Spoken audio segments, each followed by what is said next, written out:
Assalamualaikum warahmatullahi wabarakatuh. Selamat pagi anak-anakku semua.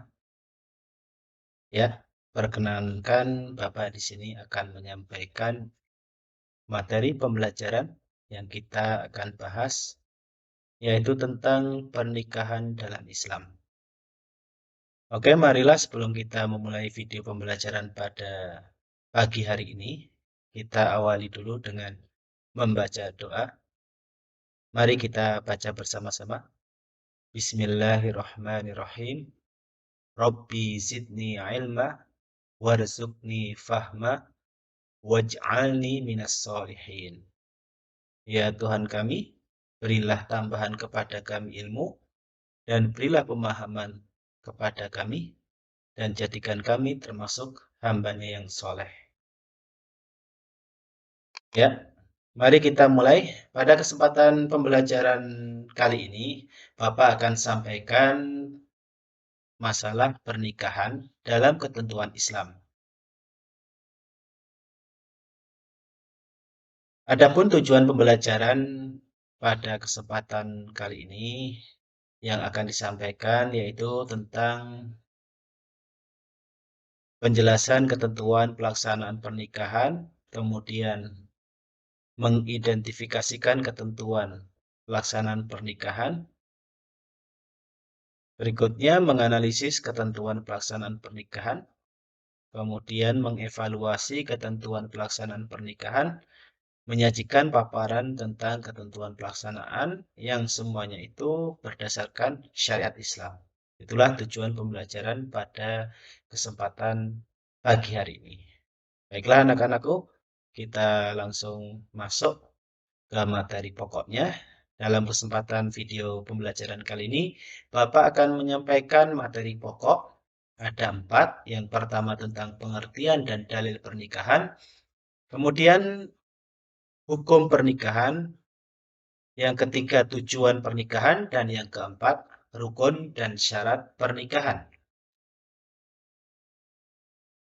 Perhatikan pada gambar yang sudah ada, ya, itu gambaran bagi seseorang yang telah melaksanakan ijab qabul. Tentunya di samping Allah sudah halalkan karena adanya pernikahan, juga dari peraturan perundang-undangan juga disahkan dengan yang adanya pencatatan pernikahan, ya. Kita langsung masuk ke pengertian pernikahan. Ya, baiklah. Secara bahasa, nikah memiliki arti mengumpulkan, menggabungkan, atau menjodohkan.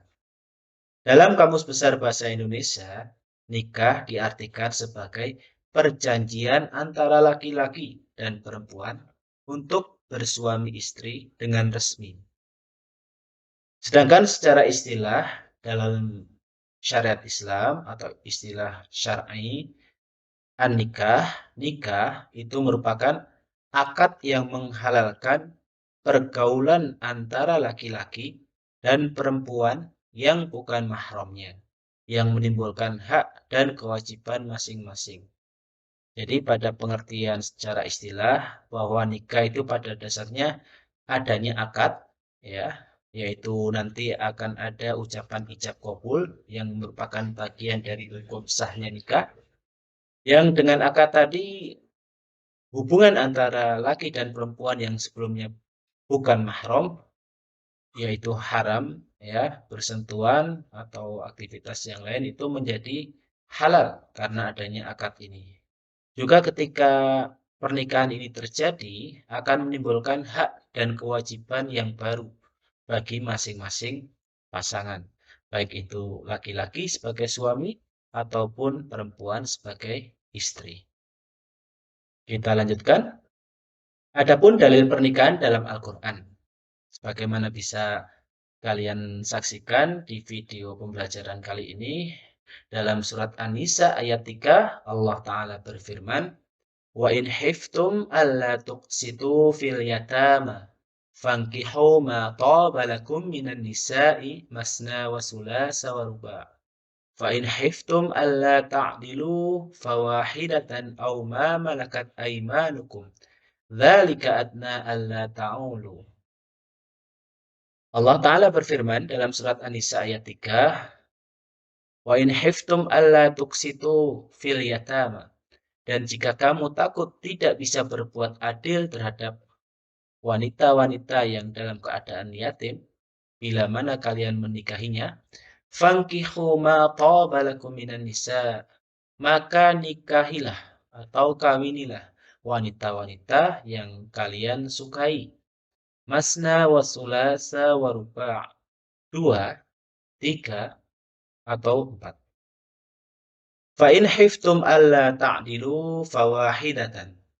Maka jika kalian khawatir atau takut tidak dapat berbuat adil, maka cukup nikahilah satu saja. Au ma malakat aimanukum, atau dari budak-budak yang kalian miliki.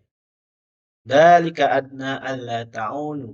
Yang demikian itu adalah lebih dekat kepada tidak berbuat aniaya.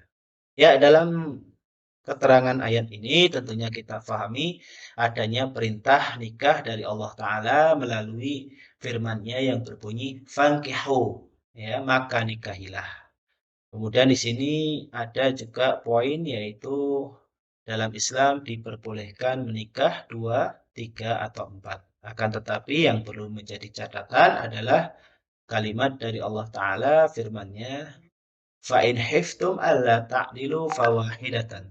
Maka jika kalian tidak bisa berbuat adil, maka cukup satu saja.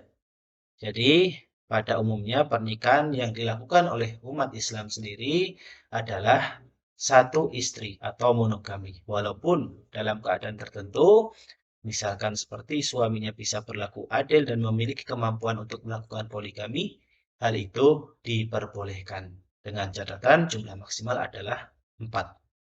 Kita lanjutkan. Anjuran menikah dalam hadis Nabi Shallallahu Alaihi Wasallam.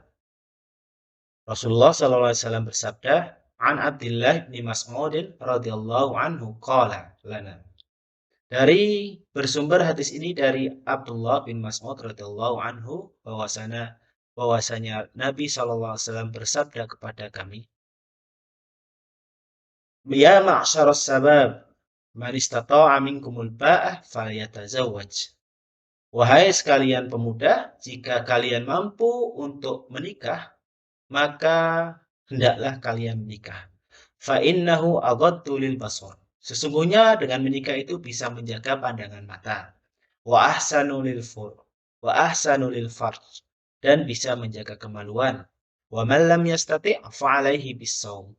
Maka barang siapa yang tidak bisa melangsungkan pernikahan, maka hendaklah ia berpuasa. Fa innahu lahu wijaun. Maka sesungguhnya dengan puasa dapat mengendalikan, artinya mengendalikan hawa nafsu. Hadis ini bersumber dari Bukhari wa Muslim.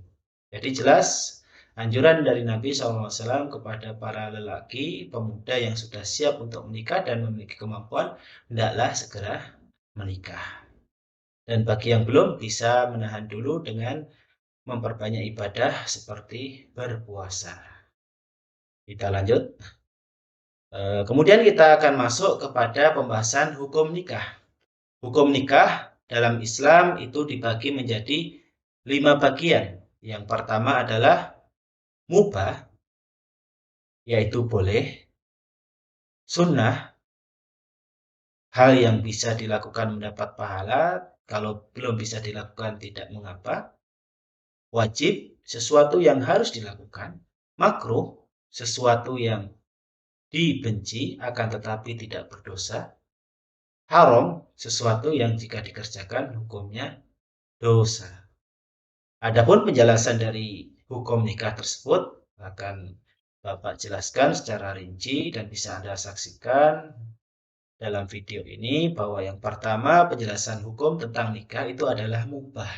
Ya, mubah ini merupakan hukum pertama dari asal nikah, yaitu boleh bagi setiap Muslim, khususnya itu dihukumi boleh untuk menikah.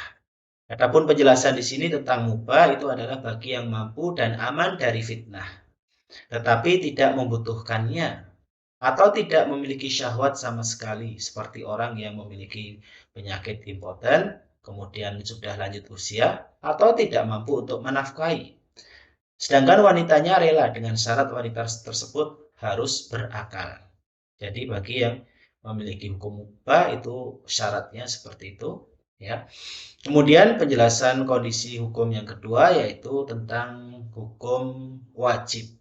Apa itu wajib? Yaitu bagi orang yang telah mampu baik fisik, mental, ekonomi maupun akhlak untuk melakukan pernikahan, mempunyai keinginan untuk menikah, dan jika tidak menikah maka dikhawatirkan akan jatuh pada perbuatan maksiat, maka baginya wajib untuk menikah. Kemudian untuk hukum sunnah, kondisi seseorang bisa dikatakan sunnah untuk menikah, yaitu apabila orang yang telah mempunyai keinginan untuk menikah, namun tidak dikhawatirkan dirinya akan jatuh kepada maksiat sekiranya tidak menikah. Hukum yang keempat yaitu kondisi makruh bagi seseorang apabila seseorang mampu menikah tetapi dia khawatir akan menyakiti wanita yang dinikahinya atau berbuat zalim. Ya, karena orang tersebut tidak minat terhadap wanita atau tidak mengharapkan keturunan. Dan yang terakhir, hukum nikah adalah kondisi haram. Jika seseorang yakin bahwa dirinya tidak mampu melaksanakan kewajiban pernikahan, baik kewajiban yang berkaitan dengan hubungan suami istri ataupun berkaitan dengan kewajiban lainnya. Itu tentang kondisi hukum nikah. Sekarang kita masuk ke tujuan pernikahan. Tujuan pernikahan yang pertama adalah memenuhi tuntutan naluri manusia yang asasi, yaitu setiap manusia memiliki fitrah biologis yang harus disalurkan, ya. Kemudian yang kedua, bahwa tujuan pernikahan adalah mendapatkan ketenangan dalam hidup. Kemudian yang ketiga adalah membentengi akhlak. Ketika orang menikah, tentunya dia akan terjaga pandangannya dan juga terjaga kehormatannya. Berikutnya, tujuan pernikahan yang keempat adalah meningkatkan ibadah kepada Allah Subhanahu wa taala.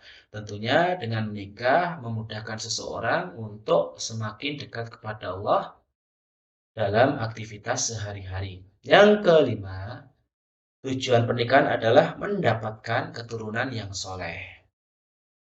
Ini bagian dari tujuan manusia diciptakan, yaitu memiliki tugas sebagai khalifah, yaitu salah satunya adalah untuk berkembang biak dan menjadi pengolah alam semesta ini. Yang berikutnya, yang keenam adalah menegakkan rumah tangga yang islami.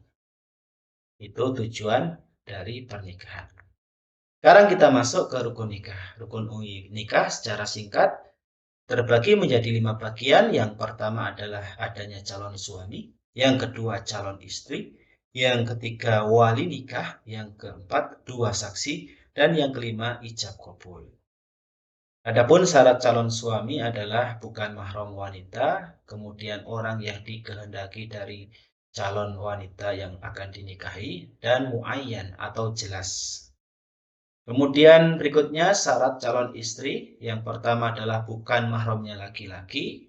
Kemudian terbebas dari halangan menikah, antara lain adanya iddah, ya, atau menunggunya wanita dari menikah karena alasan tertentu. Kemudian berikutnya syarat wali nikah. Orang yang dikehendaki atau bukan orang yang dibenci, laki-laki yang menjadi wali nikah, mahramnya si wanita, kemudian wali nikah sudah dalam keadaan balik, berakal, dan tidak gila, adil, tidak terhalang wali lain, kemudian tidak buta, dan tidak berbeda agama, serta dalam keadaan orang merdeka, bukan budak. Adapun syarat saksi adalah berjumlah 2 orang, bukan budak, bukan wanita, dan bukan orang fasik, dan tentunya harus laki-laki. Syarat ijab kabul yang merupakan rukun terakhir dari pernikahan memiliki syarat, yaitu ijab kabul diucapkan tanpa syarat, tanpa terikat waktu. Artinya ijab kabul berlaku sepanjang hayat ketika itu telah diucapkan, kecuali ada hal-hal tertentu yang menyebabkan rusaknya ijab kabul seperti adanya talak, ya. Kemudian boleh diucapkan dengan bahasa selain bahasa Arab, ya, dan menggunakan kata tajwid atau saya nikahkan dan saya terima nikahnya, bukan dengan menggunakan bahasa sindiran. Itulah yang bisa Bapak sampaikan pada video pembelajaran kali ini. Terima kasih atas perhatiannya. Semangat terus belajar, belajar untuk semakin paham dan agar mendapatkan rahmat dari Allah Ta'ala. Mudah-mudahan kita semua dalam rahmat dan lindungannya. Billahi taufiq wal hidayah. Assalamualaikum warahmatullahi wabarakatuh.